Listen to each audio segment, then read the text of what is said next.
નમસ્કાર,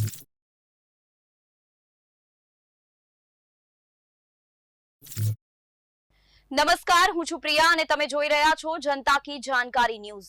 નજર કરીએ આજના સમાચાર ઉપર। થરાદમાં કોંગ્રેસના આગેવાનો સહિત કાર્યકર્તાઓએ રેલી યોજના કલેક્ટરને આપ્યું આવેદનપત્ર। ખેડૂતોના વિવિધ મુદ્દાઓને લઈને કોંગ્રેસનું આવેદનપત્ર। સાંસદ ગેનીબેન ઠાકુર, જિલ્લા કોંગ્રેસ પ્રમુખ ગુલાબસિંહ રાજપૂત, પૂર્વ ધારાસભ્ય શિવા ભુરિયા સહિત મોટી સંખ્યામાં કોંગ્રેસના કાર્યકર્તા પહોંચ્યા કલેક્ટર કચેરીએ। ખેડૂતોના પાક વીમા યોજના બંધ કરી છે એટલે ધિરાણ તમામ માફ થવું જોઈએ કોંગ્રેસ। કેનાલ રિપેરિંગ સહિત કેનાલોમાં સમયસર પાણી નહીં આપવામાં આવે તો શિયાળુ ખેતી પણ બરબાદ થશે ગેનીબેન। વ્યસન મુક્તિના સંકલ્પ લેવડાવ્યા પરંતુ પોલીસ તંત્રને જે કામ કરવાનું હોય તે નથી થતું। થરાદ રાજસ્થાનને અડીને આવેલો જિલ્લો છે। અહીં બેફામ રીતે દારૂ આવે છે। અહીંના અનેક લોકો એમડી ડ્રગ્સના રવાડે ચડ્યા છે ગેનીબેન। પરિવારોને બરબાદ કરવાનું કામ અહીંની પોલીસની મિલીભગતથી થઈ રહ્યું છે ગેનીબેન। રિપોર્ટ ભારત ઠક્કર, ડીસા, બનાસકાંઠા।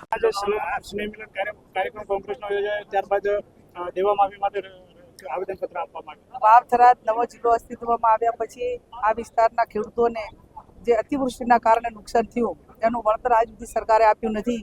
તો એ સરકાર ખેડૂતોને જે નુકસાન થયું એના પ્રમાણમાં વળતર આપે। અને બીજું જે 6 મહિના જેટલા સમયગાળો થઈ ગયો કેનાલો બંધ થયાને, તો એમને કેનાલો રિપેરિંગ કરવી હતી, એમની સાફ સફાઈ કરવી હતી, તો પૂરા 6 મહિના એમની પાસે હતા।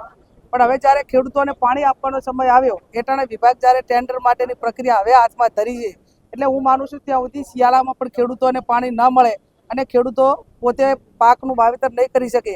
એટલે જે ખેડૂતોને પડતા ઉપર પાટુની વાત છે। ચોમાસું નિષ્ફળ ગયું, અત્યારે સમય મર્યાદાની અંદર સમયસર પાણી ન આપે તો શિયાળામાં પણ ખેતી નહીં થઈ શકે। એટલે એ માટે પણ વાત કરી છે।